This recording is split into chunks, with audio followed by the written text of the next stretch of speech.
munkaraadka waayaha dambe soo kordhay iyo fawaaxisha iyo dhaqan xumada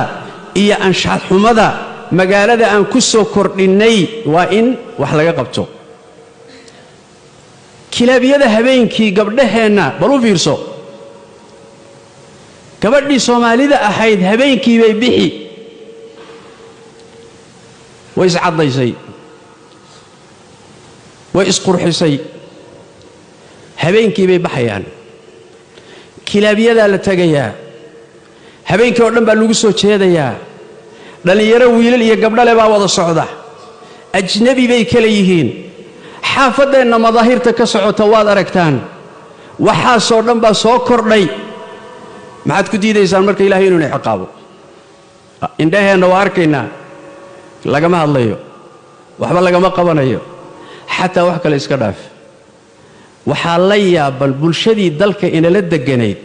ayaa waxay la yaaban yihiin dhalinyaradeena wiilal iyo gabdhaba qaabkay u dhaqmayaan wala la yaaban gaaladii baa la yaaban oo dhaqankooda ma aha qayladan iyo buuqan iyo muxuu ahay waxan kalaata ay sameynayaan wax wadanka laga yaqaan ma aha wala inaga cawdo bilaysanaya waxa nasiib darro ah kilaabiyada noocaas qaar kamida oo dhalinyarada u sameynaya oo xoolo ka raadinaya inaga inugu abtirsadaan waa Soomaali hanti baa ka gashay hunguri baa galay in daa'irta akhlaaqdoodii iyo diintoodii iyo akhradoodii iyo anshaxooda la baabi'iyo Soomaali baa ka shaqeynay aaway mas'uuliintii aaway waalidiintii aaway caruurta yaa soo foofsaday qurbaha laga soo celiyay dhaqan celis baa loo soo celiyay halkana wixii laga soo celiyaa la yaala wadankii baa laga keenay waa la sii daayay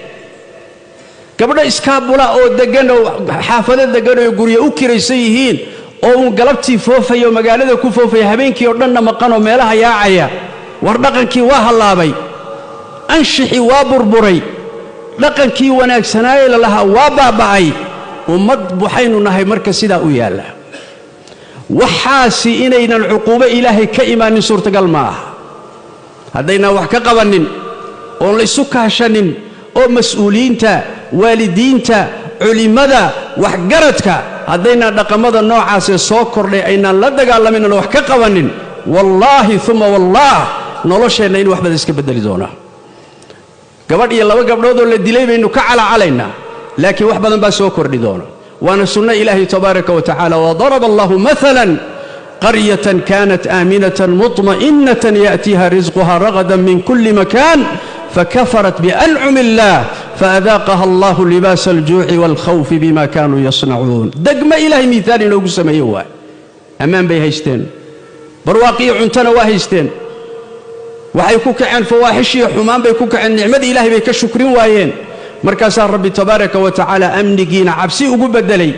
لركتي يا برواقدين قاتشو أقول بدلي صوبتم حيث بما كانوا يصنعون وحي سمين يواي لقن حمد إلا لدقال مواه حذينا أرمها النوع سسمين يينا عدن إيدين